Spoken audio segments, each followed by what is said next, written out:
वाल्मीकि।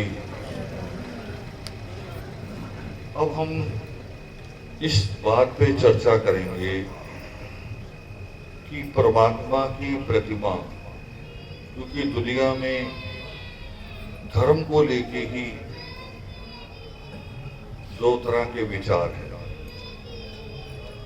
कुछ लोग कहते हैं कि मूर्ति होनी चाहिए, कुछ कहते नहीं होनी चाहिए। सारे हिंदू भी नहीं कहते कि होनी चाहिए। हिंदुओं में एक आर्य समाज वगैरह नहीं होनी चाहिए। वो अपने आर्य समाजी मंदिरों में मूर्ति नहीं लगाते। और एक सिख समाज है, वो भी कह रहा मूर्ति नहीं होनी चाहिए। इस्लाम भी कहता मूर्ति नहीं होनी चाहिए। ईसाई मूर्ति लगा देते हैं। मैं कहता हूं कि मूर्ति होनी या नहीं होनी इस हालत में चाहिए कि हम उस मूर्ति से सीखते क्या हैं। मूर्ति से सीखा एकलव्य ने। अभी देश में रोज होता है, जब कभी बॉर्डर पे कोई ऐसी घटना घटित हो जाए कि जिसमें हमारे सैनिक मारे जाते हैं कई बार, तो सैनिकों की याद में गांव में उनकी प्रतिमा लगाई जाती है, स्कूल में लगाई जाती है। कोई जगह होती है जहां भी वो प्रतिमा लगाते हैं कि ये लोग कारगिल में शहीद हुए, ये 1971 में शहीद हुए। और इंडिया गेट इसी याद में बना है। कोई 30,000 से ज्यादा लोगों के नाम है जिन्होंने कुर्बानियां दी हैं। यानी मूर्ति एक इतिहास बताती है, हमें याद कराती है कि किसने किसकी प्रतिमा और क्यों लगी, इसका इतिहास क्या है। अगर वो कुर्बान हुआ तो क्यों हुआ। मगर यहां प्रतिमा की बात है परमेश्वर की, सृष्टिकर्ता की, जिसको हम अभी श्लोक पढ़ रहे थे पाठ करते हुए। जब हमने विनय पाठ किया तो हमने कहा कि आप साकार भी हैं, आप निराकार भी हैं।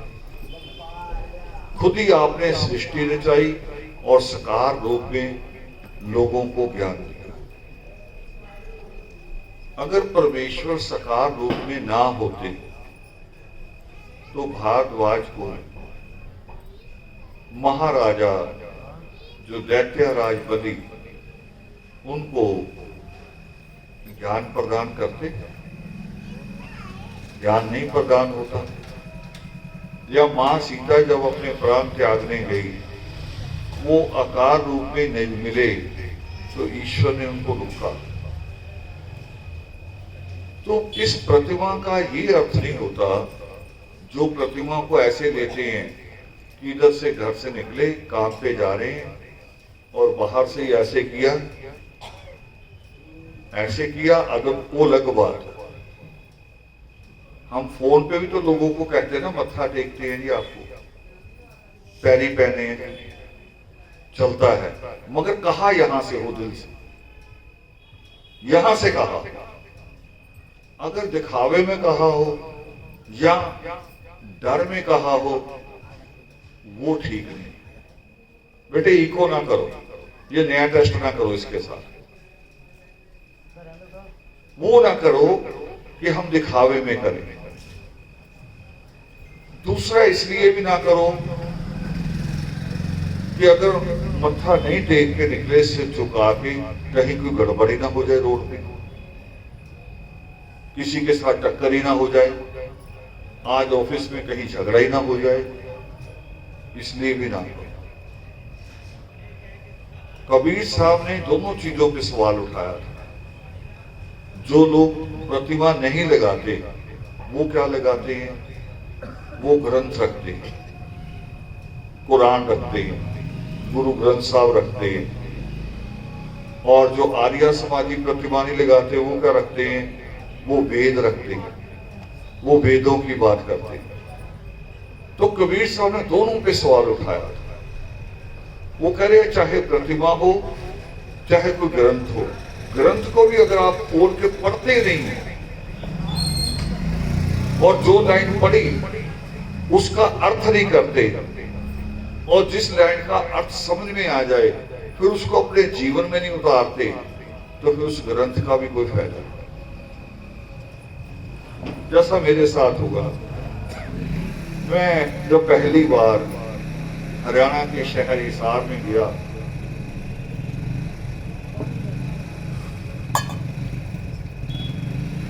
बहुत छोटी उम्र थी जब हम लोग गए थे वहां, और ऐसे ही एक जगह बाहर दरी बिछा दी, हम बैठ गए। हमने अभी थोड़ी सी बात शुरू की अपनी कि हम ऐसे ऐसे साथी इकट्ठे होके आए हैं और एक दो लोग संगरूर से आए हैं, एक आदमी कोई हमारे साथ चंडीगढ़ से आया है। हमने अभी इतनी बात शुरू की तो बीच में जो अब मोहल्ले में अपने आप को विद्वान मानते हैं मगर मोहल्ला उनको मानता है, ऐसा एक आदमी खड़ा हुआ और उसने कबीर साहब की एक वाणी लंबी चौड़ी कई श्लोक पढ़ दी इकट्ठी एक सांस में, और फिर बैठ गया, कर हाँ जी अब करो जी, अब आने दो। मैं कहा आने दो मतलब क्या आने दो? वो जैसे बैट्समैन होता है ना, ठीक ठाक होता है, कई बार उसके लेसेस खुल जाते हैं, ठीक करता है, फिर उसको बॉलर कर अच्छा अब आने दो, मैं तैयार हूं, कर अब आने दो। तो मुझे ज्ञान नहीं था, इतना पता नहीं था ये क्या चीज। तो वहां के साथियों ने कहा जी ये इसको अखाड़ा कहते हैं, कबीर पंथियों का, नानक पंथियों का। नानक पंथी होने सिख नहीं, ये अलग होते हैं, जो ना इधर के होते ना उधर के होते। ये कह रहे उनका अखाड़ा होता है कि इन्होंने एक वाणी पढ़ दी, अब उसका जवाब अगर इन्होंने 5 लोग पढ़े वाणी में, आपने 6 पढ़ दें। जैसे कवाली नहीं होती मुकाबला, अब तो कवाली नहीं आती फिल्मों में, कवाली देखो तो एक आदमी ने एक शेर पढ़ा और लोगों ने वाह वाह कर दी, तो दूसरे ने जवाब देना कि उससे ज्यादा वाह वाह हो, करे अब आने दो। जब मुझे समझ में आ गया कि ये क्या कह रहा है, फिर मैं उठ के खड़ा हुआ, मैंने हाथ जोड़े, मैंने कहा हमने अभी एक श्लोक पढ़ा कबीर साहब और उस पे अटके हुए हैं, आगे नहीं बढ़ रहे, क्योंकि अर्थ तो हमें पता चल गया उसका। क्या श्लोक है वो कबीर साहब का? जंतर मंतर सब झूठ है, तंत्र मंत्र सब झूठ है, मत भरमो जग कोई, सार शब्द जाने बिना कागा हंस ना हो। मैंने कहा हमने यही पढ़ा था, उसी पे अटके हुए हैं। कह रहे जी क्यों? मैं कहा हमने उसका अर्थ समझ लिया, अर्थ समझ में आया कि वहम पखंड धागा तबीज किया कराया जादू टोना ये सब चीज छोड़ दो। कबीर साहब सीधा सीधा ये कह रहे हैं कि ये कुछ नहीं है, जो कुछ भी है वो ज्ञान में, जो हमने बाद में मैंने सीखा योग से तुम्हें कि यही बात तो परमेश्वर कह रहे हैं। उन्होंने सिंपल तरीके से कही कि मोक्ष प्राप्ति का रास्ता केवल ज्ञान, पुरुषार्थ की अंतिम कड़ी है मोक्ष। और ईश्वर कहते हैं कि मोक्ष प्राप्ति, जहां जाके अपनी सारी इच्छाएं खत्म हो जाएं, जहां जाके आप कहें कि इससे बड़ा सुख कुछ नहीं, परम आनंद है, उसे मोक्ष कहते हैं। और वो मोक्ष को परमेश्वर कहते हैं, हिरण्यगर्भ वाल्मीकि दयावान कहते हैं कि वो ज्ञान से प्राप्त होता है। तो हमने कहा हमने तो इतना ही पढ़ा है कि कबीर साहब कह रहे कि तंत्र मंत्र सब झूठ, मत भरमो जग कोई भी, जग को भरमाओ नहीं, किसी वहम में ना रहो, एक दूसरे को धोखा ना दो। टीवी देखते हो, टीवी में ऐड आती है लोकल चैनलों की, नीचे ज्योतिषियों की, तांत्रिक बाबे 5 मिनट में करे समाधान, 5 मिनट में। बताओ, 1947 से कश्मीर की समस्या अटकी हुई है, ये करे 5 मिनट में समाधान भी कर दो। क्यों फौजियों को मरवा रहे हो? इधर से भी उधर से भी। है तो इंसान परमात्मा के जीव है ना, वो भी, चाहे इधर हो या उधर। आप जाओ समाधान कर दो। और जब कोरोना आया, किसी तांत्रिक ने कहा, ऐड आ रही थी उस वक्त, सब ऐड हटा। एक पादरी होता है, पास्टर, वो भी यही करते, आपके घर आएंगे, इधर उधर देखते, करे आपके घर में बदरू है। मुझे एक बच्चे ने फोन कर दिया, करे पादरी आया, करे आपके घर में बदरू है। मैं कहा उसको को 5 मिनट पहले नहीं थी, अब ये भी आई। बदरू है। अगर बदरूहें होती तो हम पाकिस्तान पे बदरूहें ना छोड़ देते।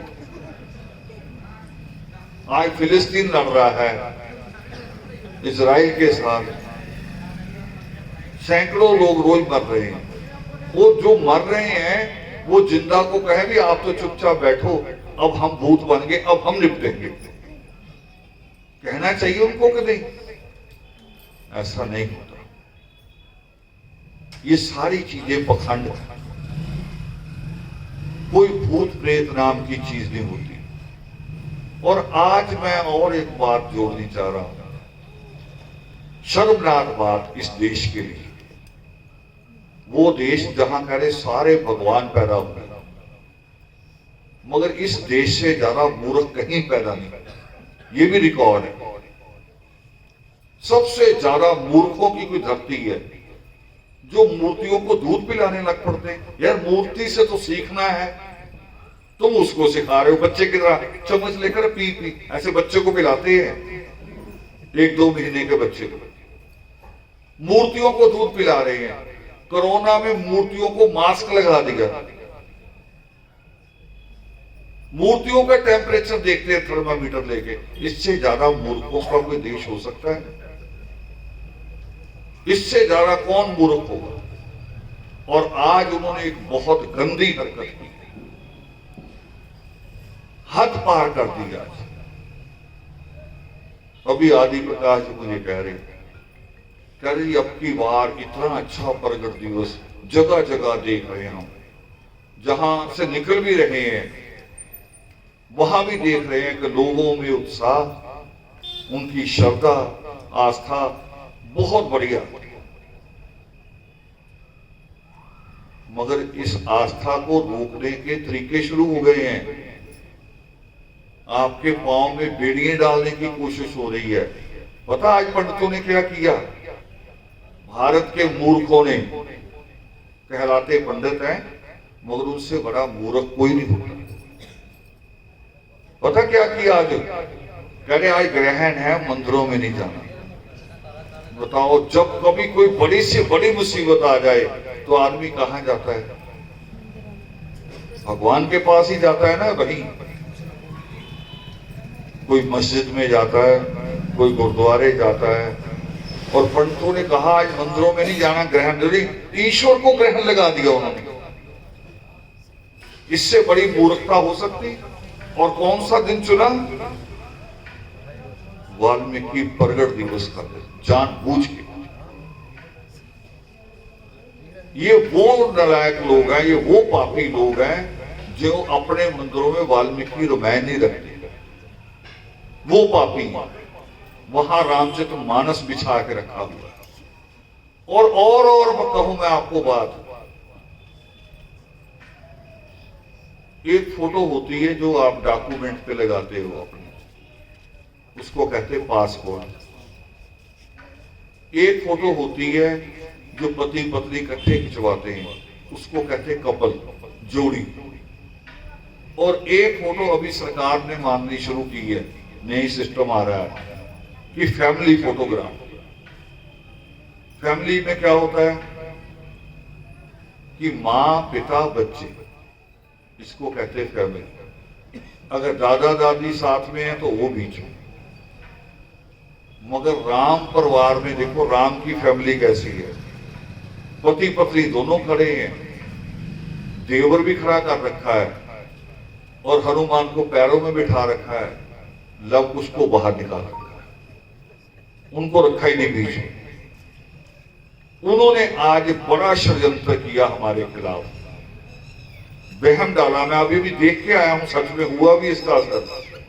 अभी होके आया हूं, जो पुरानी सब्जी मंडी थी उसके पीछे एक कॉलोनी है बिंदापुर शहर करके, मुझे बुलाया, बच्चों ने फोन किया कि आप ज्योत रोशन कर दीजिए। तो मैं वहां गया, देखा उन्होंने बड़ी अच्छी सजावट की हुई, मैंने ज्योत रोशन की, पाठ किया। उसके बाद वो बच्चा रो पड़ा, पैरों में बैठ गया, कह रहा जी ये डेकोरेशन ने बाहर की है, अंदर दरवाजा बंद किया हुआ है, मंदिर नहीं खोलने दिया हमें यार। मैं कहा क्यों? करे करे ग्रहण है। भी हर मुसीबत कुछ भी आ जाए दुनिया की मुसीबत, आदमी यहीं तो जाता है। और अब कह रहे ईश्वर को मुसीबत आ गई, फिर तो मुसीबत बड़ी है, ईश्वर छोटा है। जो चर्च में हवाले आता है ना कि एक शैतान होता है, खुदा होता है, इसका मतलब शैतान बड़ा है, खुदा बेचारा छोटा है। शैतान ने उसके ऊपर ग्रहण लगा दिया। और बड़ा होना कौन चाहिए? बड़ा है कौन? ईश्वर। शैतान नाम की तो कोई चीज नहीं। शैतान नाम तो वो है कि मैं कोई शैतानी सोच लूं, बच्चे सोच लें। अभी हम वाल्मीकि उपवन पे थे, दोपहर के समय पहला प्रकट दिवस हुआ वाल्मीकि उपवन, पूरा गांव आया, बच्चे भी साथ आए, और जब पाठ हो गया, खाना पीना लंगर हो गया, फिर बच्चे लगे क्योंकि बहुत बड़ा है उपवन, थोड़ा दौड़ भाग कर रहे। तो 2-3 टीचर थे, वो उनको रोक रहे, बैठो। मैं कहा इनको ये कहो कि कोई फूल नहीं तोड़ना, किसी चीज को खराब नहीं करना, बाकी तो उनको खेलने दो, बस इनके अंदर का गलत शैतान ना जाए कि कहीं किसी ने एक फूल तोड़ा, कोई दूसरा पूरा पौधा ही उखाड़ दे। ये होती शैतानी, उसका अलग अस्तित्व कुछ नहीं, अपने अंदर आ सकती है, अपना ही मन कभी खोटा हो सकता है, ये ठीक भी होता है और अच्छा भी होता है। मगर आज एक बुरी घटना ये हुई कि पूरी कौम को गुमराह किया गया। और मुझे पता नहीं सागर से मध्य प्रदेश नालगोंडा 2-3 फोन इकट्ठे आए, नालगोंडा तेलंगाना में, वहां से भी फोन आया मंदिर खोलना है। तो मैंने कहा आपको बंद करने को किसने कहा? बेटे आवाज वापस आ रही है मुझे, आपकी इको नहीं खत्म हो रही। तो किसने कहा आपको? ये पंडित कराता है, अफवाह फैलाता। वैसे कोई अफवाह फैलाए तो उसको करे सजा है अफवाह फैलाने की। ये अफवाह फैलाते हैं, कोई सजा नहीं, हम अपने आप, बल्कि हम अपने आप ही भुगतना शुरू हो जाते हैं, अपने ऊपर ले लेते हैं। और उस जिस हम परमेश्वर की हम प्रतिमा आज लगा रहे हैं, वो तो सारे वहमों से बाहर निकालते हैं। क्या कहते हैं? जब उनको सवाल किया गया कि सर्वोत्तम दिन कौन सा है, क्या जवाब था? कौन सा? यानी आज जो भी हो, जरूरी नहीं कि पूर्णमासी हो, मत्स्या हो, जरूरी नहीं है। मैंने कहा गांव में भी, मैं कहा जिस दिन देश आजाद हुआ उससे बड़ा दिन आप कोई समझ सकते कोई बड़ा हो सकता है? क्योंकि हम भी आजाद हुए, हम गुलामों के गुलाम थे। 15 अगस्त 1947, और अब मोबाइल एक ऐसी चीज है कि इसमें आप डेट भरो, दिन भी निकल आएगा भी कौन सा दिन था, वार क्या था। तो मैं कहा आप दिन वार निकाल लो, देख लो, उस दिन ना पूर्णमासी थी ना मत्स्या थी, तब भी देश आजाद हो गया, तब भी देश आजाद हो गया, कोई फर्क नहीं पड़ा। और उससे पहले बाबा साहब अम्बेडकर ने हमें अधिकार लेके दिए 24 सितंबर 1932 में। उस दिन भी ना पूर्णमासी थी ना मत्स्या थी, मगर हमारे जीवन की जो अमावस्या थी, अंधेरी रात थी, वो बाबा साहब ने सदा सदा के लिए खत्म कर दिया। हम उस अंधेरे से बाहर आ गए, रोशनी में आ गए। इतनी रोशनी में यहाँ जो आप बैठे ना रोड के ऊपर अनंत बना के, अगर 24 सितंबर 1932 ना आया होता हमारे जीवन में, अगर बाबा साहब अम्बेडकर ना आए होते, ये अनंत नहीं बना सकते थे। याद करो, अगर एकलव्य की कहानी पढ़ना, उसकी मां जंगल में छुप के 4 ईंट लगा के वहां मत्था टेकने जाती थी। तभी एकलव्य के मन में आया था कि तीर चलाना सीखूंगा, बड़ा मंदिर बनाऊंगा, देखूंगा कौन रोकता है। और इस युग में वो एकलव्य बाबा साहब अम्बेडकर पैदा हुए, जो और उन्होंने कौन सा तीर चलाया? संविधान का, कलम का तीर चलाया। वो कलम के तीर से हम सबको मुक्ति मिली। और फिर हमारा दिमाग उसी तरफ भागता है। दूसरी मुझे वीडियो भेज दिया किसी ने दिल्ली से, कल की घटना है, परसों की। दिल्ली में एक महामूर्ख हमारे अंदर जन्मा हुआ, वो हर साल मेला कराता, वाल्मीकि मेला। महामूर्ख आदमी, 4-5 पार्टियां बदल चुका है, बेचारे की अंतिम इच्छा की एमएलए की टिकट मिल जाए। परमात्मा की मेले की कोई इच्छा नहीं है, वो तो भीड़ इकट्ठी करता है। और अब की बार क्या किया? मंच से वोटें मांगी जा रही, मंच से वाल्मीकि मेले में, कि हमने फला सरकार बनानी, और नाच डांस हो रहा स्टेज से। एक पत्रकार ने रोका, भी परमात्मा का देना, और यहां तो हम सारे, हम चाहे किसी पार्टी के हो, यहां हम सारे मत्था टेकेंगे, हमें पार्टी से कोई मतलब नहीं, चाहे कांग्रेसी हो, आम आदमी से हो, अकाली हो, बीजेपी हो, कोई भी हो, ये दरबार तो सबके लिए बराबर है। और तुम यहां से एक पार्टी की बात कह रहे हो, उसको धक्के मारने शुरू कर दी कि तुम ऐसा सवाल क्यों कर रहे हो। ऐसे महामूर्ख और पापी पैदा हो रहे। और इस हालत में हमें क्या करना है? हमें करना है कि जो कबीर साहब का मैंने श्लोक पढ़ा, उसकी पहली लाइन क्या थी? कि तंत्र मंत्र सब झूठ है, मत भरमो जग कोई। अगली लाइन क्या है? अगली लाइन है कि सार शब्द जाने बिना कागा हंस ना होए। सार शब्द क्या है? ज्ञान, शिक्षा। और कहां से शुरू होती है? सीधे ग्रंथ से नहीं शुरू होती। कहां से शुरू होती है? स्कूल के पहले दिन से, वहां से शुरुआत होती। जब टीचर में पहला अक्षर सिखाता है कि लिखो अ बड़ा छोटा, ऊड़ा एड़ा, ए बी सी, अरब बे पे, वो जो पहले अक्षर सिखाता है, उसी से हमारा ज्ञान बनना शुरू होता है। पानी हम रोज पीते हैं, मां गोद में लेके पानी पिलाती है, यानी मम पी ले, मगर टीचर सिखाता है कि मम नहीं है, जल है। वहां से सीखना शुरू करते, ज्ञान वहां से बनता है।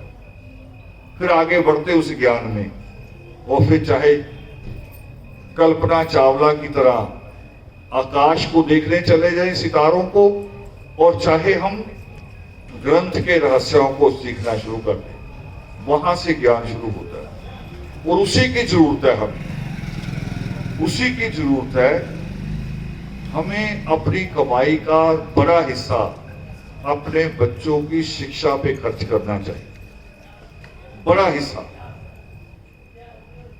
शादियों पे नहीं। हम तो अपनी शादियों पे तो चलो हो ही जाता खर्च, हम तो रिश्तेदारों की शादियों पे भी लुट जाते हैं। सूट ही इतने सलाते हैं कि उसी में लुट जाते हैं। और आदमी ये जब अपने रिश्तेदारों में बैठते हैं, है ना, कौन कौन से जीजा साला साडू इकट्ठे बैठते हैं, ये हर बार परस से 500 का नोट निकालते, कह रहे ये ले जा लाभ उधर। ऐसे लुटे जा रहे हैं। और बच्चा कह दे कि जी मैंने दाखला लेना है 20,000 का लेना, सिर्फ 20,000, उसे कहेंगे महंगा। सबसे ज्यादा नौकरी पता किसको मिलती है? क्या पढ़ने से? स्टाफ नर्स बनने से सबसे ज्यादा नौकरी है, नर्सिंग करने से। और उसके कोर्स पे पता कितना पैसा खर्च होता है? केवल 60 से 70,000 रुपया। वो भी एक बार भरना पड़ेगा इकट्ठा करके, अगले साल स्कॉलरशिप आ जाती उतनी, फिर उसको भर दो। और 60-70 अभी लग रहा होगा आपको वो भी ज्यादा है।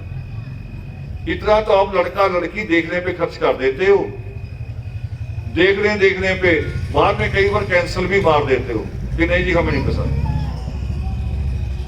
वो सारा खर्च किया कराया गया। बैंड लगाते हैं, लड़की को ब्यूटी पार्लर से तैयार करके लाते हैं। आजकल तो और कई काम शुरू हो गए हैं, वो पालकियां बनने लगी हैं दोबारा से। पहले राजे महाराजाओं के समय नहीं होती थी पालकियां, अब लड़की को पालकी में लेके चलेंगे जी, फिर सारा कुछ करेंगे। मगर ये नहीं सोच रहे भी है कितने पल का, असली ये सोचना। महामुनि शब्बोक ने एक लाइन कही थी बहुत बड़ी, वो करे गुलामी के लंबे जीवन से आजादी का छोटा जीवन बेहतर है। जिस बेटी को हम पालकी लेके जाए, पालकी में बिठा के, जिस बेटी के ऊपर वो और भी पंजाब का रिवाज है, बड़ी महंगी फुलकारी खरीद के लाते, फुलकारी चुन्नी होती है एक तरह की, उसको लेके चलते। और बड़ी कौन कौन से, एक जागो निकालते, आजकल नया रिवाज निकल गया, जब लोग सो जाते हैं पूरी मोहल्ले को तंग करेंगे, जोर जोर से ठा ठा ठा ठा ठा ठा। मेरे बच्चे की शादी जैसे ना भी दुनिया के पहले बच्चे की शादी। मगर मैं जो कह रहा हूं, दुख के साथ कह रहा हूं, उस क्षण से आगे बढ़ो, शादी से आगे, शादी से आगे उस बेटी का जीवन क्या है। वहां तो हमने बहुत कुछ कर दिया, और जो ऑर्केस्ट्रे वाले होते वो गीत गाते, जब लड़की चली आ रही है तो एक गीत गाया था सारी शादियों में, बहारों फूल बरसाओ मेरा महबूब आया, यानी फूल बरसाओ। और वो सारा जीवन झाड़ू पोछा लेके घूमे, सारा जीवन अगला, तो उस वक्त फूल बरसाने का क्या करना। सोचो अपनी अपनी बेटी के बारे में, मेरी भी बेटी है सारी। क्या ये होना चाहिए कि मैं एक दिन की खुशी करूं अपने बच्चों की, पूरा जोर लगा दूं एक दिन की खुशी पे, और उसका बाकी जीवन नरक हो जाए। 5-5, 7-7 लाख रुपया खर्च करते हैं। ये मैं छोटी शादियों की बात कर रहा हूं, छोटी। मैं तो यहां एक मुझे ले गए थे शादी में, बिलेश्वर जी, वो कौन सा है, गिल रोड पे कौन सा पैलेस है ना, एक बड़ा सा पैलेस।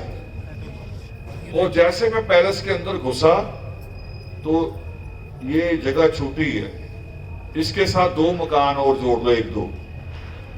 इतना बड़ा उन्होंने बार बनाया, बार शराब का, अलग अलग बोतलें, अलग अलग, जैसे बार नहीं रखी और वहां शराब की दुकान पे रखी होती है, अलग अलग ब्रांड। मुझे उसका नहीं नाम याद, हाँ, जैसे कोक अलग रखी हो, थम्स अप अलग रखी हो, पेप्सी अलग, ऐसे शराब के भी ब्रांड है, अलग अलग रखे हुए, और ढेरों पेटियां रखी हुई पूरी। और आदमी कौन? आदमी जो एक गांव से उठ के आया होगा कभी, पता नहीं यूपी से, पता नहीं हरियाणा से, पता नहीं पाकिस्तान से, पता नहीं कहां से आया होगा, और लुधियाना जैसे बड़े शहर में क्यों आया होगा कि यहां मैं अपने बच्चों के लिए सुख की रोटी कमा सकूं, कारोबार है, करूं। मगर जब वो ज्यादा पैसा आ गया तो फिर उसका किया क्या, शराब की दुकान बनाई बेटी की शादी पे। तो मैं वहां से निकल गया। उसमें और लोग भी आए थे, एसजीपीसी का अध्यक्ष मक्कड़ भी आया हुआ था। वो मुझे कह रहे कि आप तो लड़ाई लड़ रहे हैं, कि जी हमारे लोगों को हिस्सा नहीं मिल रहा, रिजर्वेशन मिलनी चाहिए, गरीब है। और यहाँ तो अजीब हालत है, हमारे यहाँ कोई बड़ा धनाढ़ भी ऐसा नहीं करता। मैं निकल गया और सुबह मैंने पूछा वहां का हालचाल। वो कह रहे थी लड़के ने हंगामा कर दिया शादी जिसकी थी। वो कह रहे जब इतना खर्च किया है तो कार नहीं लाओ तब लड़की ले जाऊंगा, नहीं तो फिर मैं नहीं लिया। तो मैंने ये नहीं कहा बुरा किया, मैंने कहा उसने अच्छा किया। चलो कार तो कुछ दिन काम आ जाएगी ना, कुछ साल, लड़की को सुख मिल जाएगा, पता नहीं किस शहर में जा रही, वहां से आने जाने की काम आ जाएगी। इतनी शराब कितनी काम आनी है, वो तो सुबह तक उतर जानी है। या कुछ भी और भी काम आनी कि डॉक्टर के पास पहुंच जाएंगे कुछ कि जी कुछ कुछ हो रहा है, फिर डॉक्टर ठीक करेगा। ये पैसा इसलिए नहीं है। और उसी बेटी को अगर बाप ने डॉक्टर बना के भेजा होता, उसे एमबीबीएस कराया होता, तो फिर वो बेटी क्या करती? फिर वो बेटी किसी दिन चुपचाप आती, बाप के गले मिलती और फिर अचानक से बाप को कहती कि आंख बंद करो, हाथ खोलो, और उसके हाथ में गाड़ी की चाबियां रखती। और बाप ने कहता कि ये क्या है? कहीं आओ बाहर देखो, तुम्हारे लिए नई कार लाई, मैंने तुम्हें सारी उम्र साइकिल पे देखा है, अब मैं अपने बाप के लिए कार लाई। फिर वो बेटी ऐसा करती। हम इस तरह से सोचते ही नहीं है, हम इसी वहमों में ही हैं कि जी वो बाबा आया धागा देगा ठीक हो जाएगा। कबीर साहब कह कह के मर गए। और कबीर साहब तो अपने आप में एक चैलेंज थे। मैंने इसी जगह कहा था महामुनि शंभू ज्ञान केंद्र में, बनारस में उनका जन्म हुआ और राम जन्मभूमि की तरफ एक जगह है, उसका नाम है मगहर। तो उसके बारे में वहम फैलाया हुआ है कि जो इस गांव में आके मरेगा वो नरक जाएगा। कबीर साहब बनारस छोड़ के, काशी छोड़ के वहां आ गए अंतिम समय में, जो बूढ़े हो गए। वो कह रहे लो मैं यहां आ गया, नरक में अगर ले जाना है ईश्वर ने तो ले जाए। वो कह रहे ईश्वर फैसला नहीं करता कुछ भी, कर्मों का भी इसने अच्छा किया बुरा किया, क्या था ये कोई पुण्य करने दानी आदमी था, पापी था, ईश्वर फैसला नहीं करता। बस ईश्वर सीधे ही कहता है कि अच्छा उस शहर से आए हो, चलो फिर नरक में। अगर ऐसे सोचे तो पूरा भारत ही नरक है, पूरा भारत ही नरक है, जहां खड़े खड़ाए पता नहीं चलता कब दंगा हो जाए, पड़ोसी एक दूसरे को काटना शुरू कर देते। इससे बड़ा नरक हो सकता है? जहां लड़की खेतों में काम करने जाती है तो 2-3 दिन बाद उसकी लाश मिलती है। इससे बड़ा नरक हो सकता है कोई? पूरा देश ही नरक है। मगर देश छोड़ के थोड़ी भागना है। देश का कसूर नहीं है, यहां रहने वाले लोगों का कसूर, उनकी मानसिकता का कसूर, उसको बदलना है। और उसको बदलने का रास्ता परमेश्वर ने पावन योग सिद्ध में लिखा है। पावन योग सिद्ध और कुछ नहीं है, छोटी छोटी कहानी हैं, कहानी छोटी सी, मगर कहानी के लिए कहानी नहीं है। इसलिए है कि हमने अपना जीवन कैसे जीना, उसमें कैसे क्या करो। और परमेश्वर ने तो इतनी बड़ी बात कह दी। वो कह रहे आप मेहनत करो, केवल मेहनत। दुनिया की ऐसी कोई चीज नहीं है जो आप प्राप्त ना कर सकते, मगर मेहनत को भी ईश्वर ने डिफाइन किया है। एक तो रात को चौकीदार मेहनत करता, रात भर जागता है, वो देखता कोई ताला ना तोड़ ले, कोई कुछ ना कर ले। और एक चोर भी तो जागता है ना रात को, वो कह रहे पहले सुनसान हो जाए फिर ताला तोड़ूंगा। अब वो पुरुषार्थ थोड़ी हुआ चोर का। पुरुषार्थ को भी लिखा परमेश्वर ने योग सिद्ध में कि पुरुषार्थ वो जो आप मेहनत से कमाएं और बिना किसी दूसरे को दुख दिए कमाएं, वो पुरुषार्थ है। तो प्रतिमा स्थापित जब हम करते हैं तो हमें उसकी कहानी, उसके दिए हुए हुक्मों का पता होना चाहिए। आज तक हम इसी से नावाकिफ थे। तो आज आप सबको तो मैंने इससे ढक लिया, ठंडा हो रहा था, आप ठंडे में बैठे हैं, बच्चे भी हैं गोद में, तो मैं अपनी बात इसलिए समाप्त कर रहा हूं।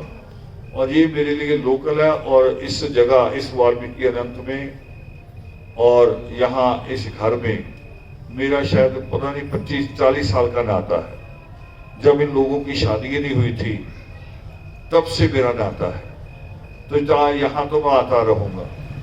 और ज्ञान भी करे उतना करना चाहिए जितना आदमी पचा ले, एक दिन में समझ ले, फिर उसके आगे बढ़ा जाता है। एक लेसन याद हो जाए फिर आगे बढ़ते हैं। तो इसलिए अपनी बात को विराम देते हुए, आपको मुबारकबाद देते हुए, वाल्मीकि प्रगट दिवस की भी और हिरण्यगर्भ वाल्मीकि व्योम की प्रतिमा स्थापित करने की भी, दोनों चीजों की आपको बहुत बहुत मुबारकबाद।